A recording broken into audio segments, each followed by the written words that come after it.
Wow, what fascinating pictures, and moving all together. I think we should send those pictures to those people who actually say climate change is made up by fake news media.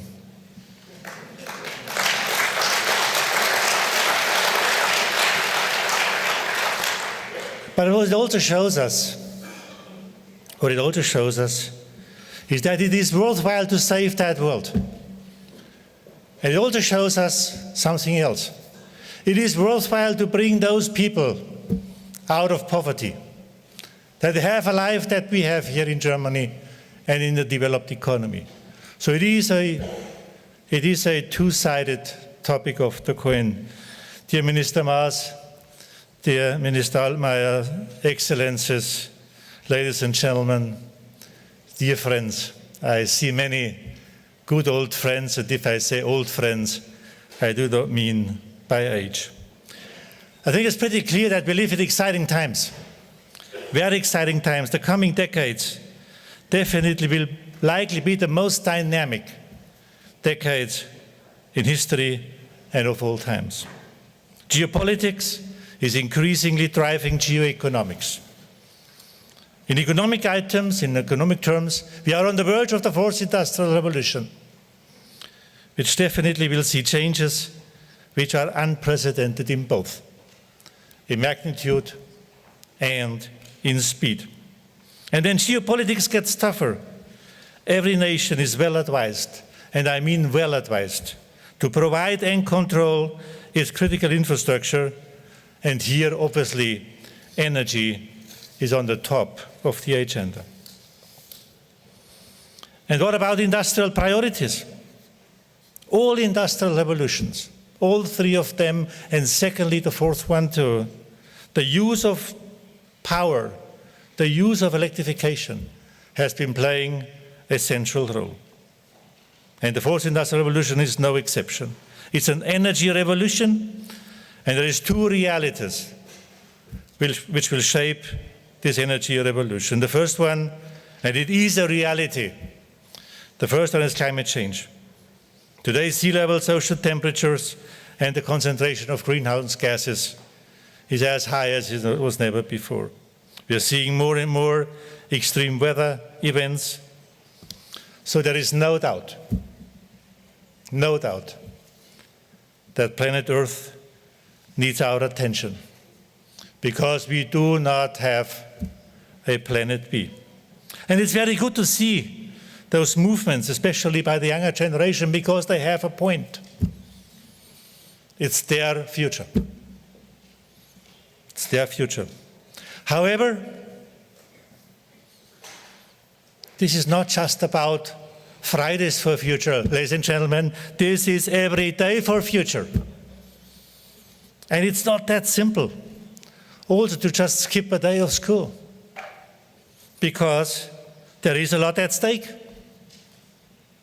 Our planet, millions of jobs, social, strategic, and economic interest. And the socio-economic balance between the poor and the rich. Because there is no point that only the industrialized countries ought to live in freedom, ought to live in prosperity, and enjoy the wealth they have been creating at the account of this planet. So there is a lot we need to do, and I do believe that strong, mindful leadership is being needed to meet this challenge. And I really, truly do believe that this conference, right here at this day in this room, will make a serious attempt. So thank you, Mr. Maas, thank you, Mr. Altmaier, for making this matter. This is a global matter, and we need to solve it in a global way. And COP21 in Paris has been a good beginning, and we need to keep this one alive. This is a responsibility for the world, for these people in this room, and for everyone on this planet who has the responsibility and the power to do so. The second reality which we are facing is the soaring demand of energy. Whether we like it or not, there is massive demand of energy. By 2040, the world's demands of electricity will have grown by nearly 80%, 80%. So we are on the verge of electrification. It's not behind us. It's only the beginning.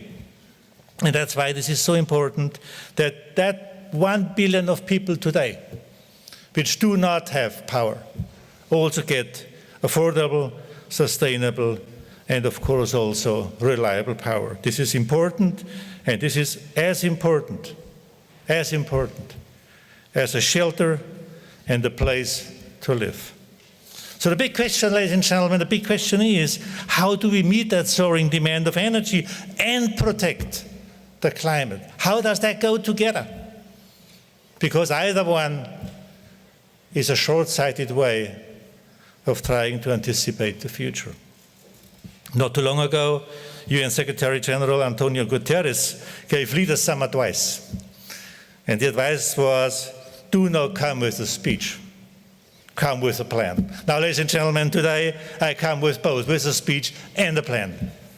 And we need to go and make it happen. Our plan is what we call the Energy Value Charter. It's a plan and Siemens blueprint for a successful energy transition. It's a capability that enables us to analyze the energy system and propose tailor-made solutions for every country, for every economy, for every company, and for every consumer. That's the topic. Speak up, plan, but also don't forget to act. And this is a viable plan. And we have two priorities, actually three priorities we want to give and to make good on and make that plan a reality. The first one, secure reliable, affordable, and sustainable energy every day. It's about finding the best possible mix for every country, for every economy, for every ecosystem which we are living in. Not every country is the same. Not every ecosystem is the same. We need to make tailor-made things. And one big example is an example I want to show you because this is fascinating and massive altogether. 5 years ago, Egypt was that country you did not want to ask for energy. They inhibited massive energy disruption. The industry was not able to be developed because if you have no energy, there is no industry. And people did suffer from massive power outages. But Egypt's leaders took that stance. They said, we are going to have energy for 40 million people, and it's affordable, it's reliable, and it's sustainable. And within 28 months, Siemens and Egypt was able to build 3 highly efficient combined cycle gas power plants, 14,400 megawatts, the 3 biggest high-efficiency power plants ever built on this planet. And it saves $1.4 billion on money, and it saves 680,000 tons of CO2 compared to what they had before. And that's massive. And I really have to say, it is not massive only for climate change, it's also massive for economic development. Because 100 million people have a right for a better future. We brought more than 1,000 suppliers to that big project. Small, medium enterprises from Germany, from Europe. We built 61 local SMEs in Egypt to help us build this. As we speak today, we are training 6,000 young people literally coming from the street with the German dual apprenticeship program. This is what the future is all about. Bring socio-economic interests together and make it good for a better future. Of course, every country is different. Every country needs a tailor-made solution. Renewable energy, solar, wind, high-efficient gas, certainly no coal. Not sure about nuclear power. While it is the cleanest source of energy, we cannot and we should not leave it up to the next 200 generations of people to deal with nuclear waste, which nobody can control. So that also is something we need to do when we look into the future. We are currently working with countries such as Lebanon, Libya, Pakistan, Afghanistan, and many other countries to provide tailor-made solutions, a combination of peak load for wind and solar, biomass, hydro, but also a good base load of high-efficiency gas-fired power plants. One big example we are currently working is the roadmap developed for Iraq, a country which has been suffering from violence, from war. Millions of people not just live in poverty, but also were in a big concern about their lives. They have a right to rebuild this great country. I remember that still, when I was at school, the country between Euphrates and Tigris, where milk and honey actually was supposed to be. So I'm very glad that we have Dr. Louay Al-Khatib here also. Welcome to Berlin. Thank you for being here. We are going to make this work for the greater good of people. The second priority, ladies and gentlemen, is to build efficient, safe, and future-oriented infrastructure, because power, whether it's renewable or not, need to be transported in a meaningful way to the people.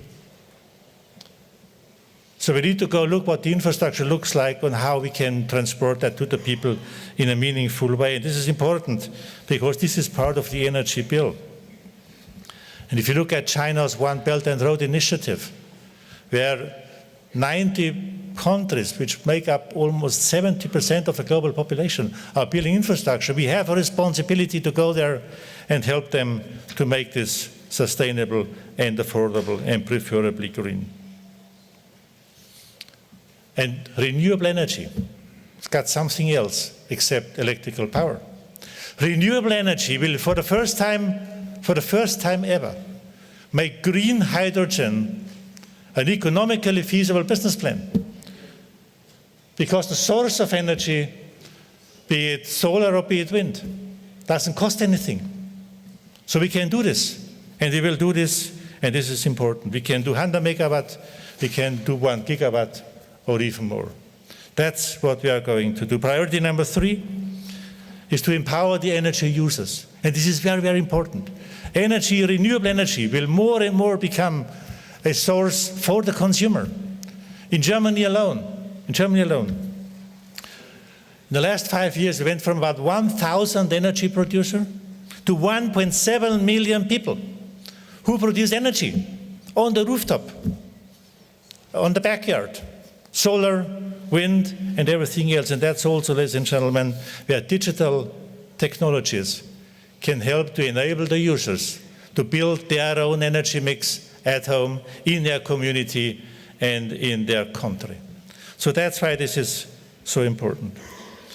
Now, ladies and gentlemen, the German Energiewende. German Energiewende was and is a lighthouse project.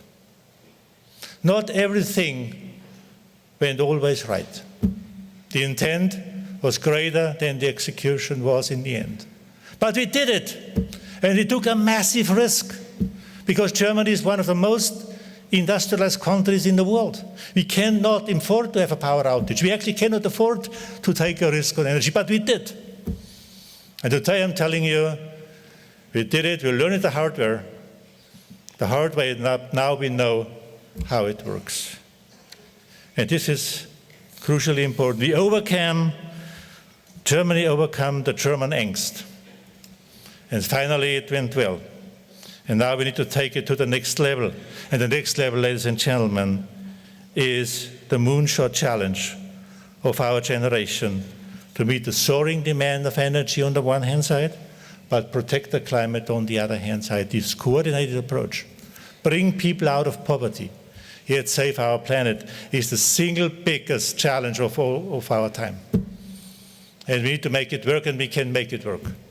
There is no reason why we cannot do it. If we do it together, nobody said it was easy. Nobody said it is easy. But it's worth doing it because we have a responsibility for 8 billion people. Most of them need our help, they need our leadership, they need our plan, but first and foremost, they need our action. And if we get this done in this room, The world will notice. There's more than 50 leaders from the political side, governments who are going to lead the future for their countries. There are scientists, there are people from the media who can tell the world. This room, these people here in this room are committed to get this done. And if we do what we can do, the world will notice, not only Fridays, but every single day. With that, I do thank you very much. Siemens is ready. Are you? Thank you very much.